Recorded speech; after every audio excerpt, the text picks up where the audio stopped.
Payton Man of the Year award pregame. You crossed 1,500 points for your career, then make four, one being the game winner overtime. How much does this day mean to you? Well, it's been a crazy, really, couple days since I got the nomination. Obviously, it's an honor, and I'm really humbled because I know what that award means to not only this organization. There's been a lot of guys who have been in the running for it, but also what it means to the entire National Football League. Coming from Chicago, knowing the Payton family and understanding what he did on and off the field, and having a really good understanding of what he symbolized. And it's just something I've always tried to model myself after, especially playing there. Today, getting the award is pretty unique. The CR team here is unbelievable. The organization takes such great pride in giving back into the area, but they're very progressive. They don't really shy away from a lot of topics, right? And they make it really easy. I think last week I did 3 community events. I just went from one to the other, and they're all in the general area of the Bay. So for me, today doing that is pretty special.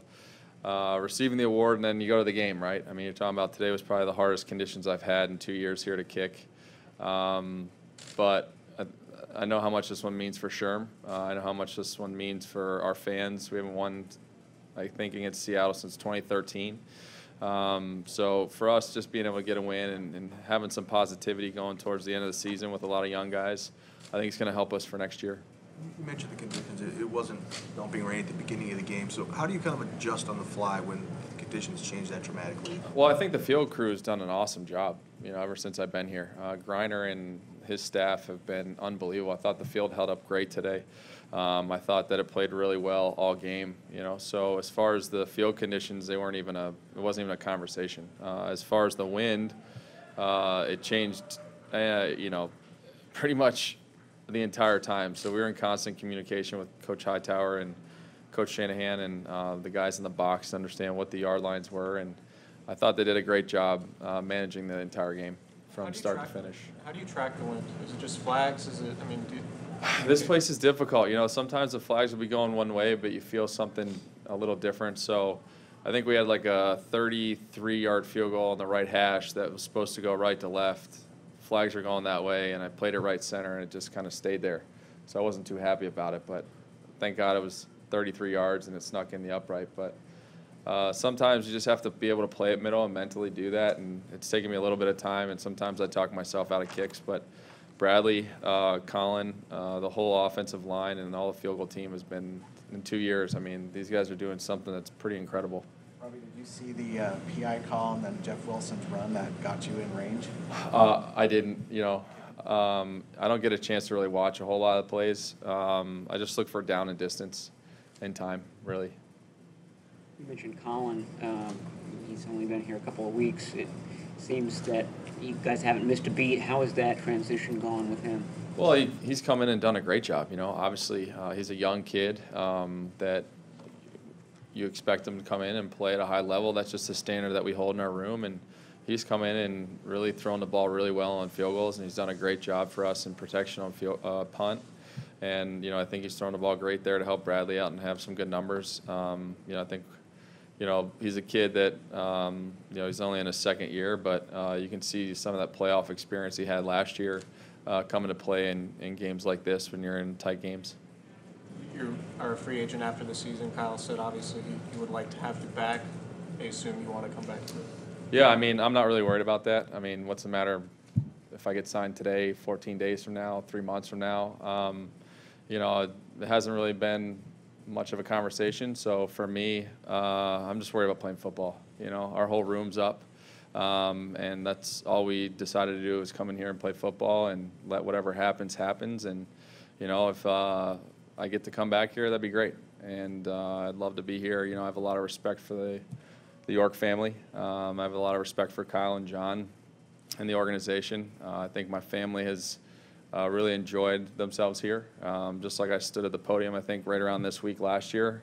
I make calculated decisions. You know what I mean? I don't make just, oh, hey, I'm going to do this because, right? So whatever happens down the road is going to happen, and I got 2 games left to play, and I'm looking to make every kick and win them, right? So whenever that talk and that conversation happens, that's up to the organization and my agent, and then if they get close, then they'll call me and I'll worry about it. I got 3 kids at home with a 5-week-old, so contract conversations really aren't a priority right now.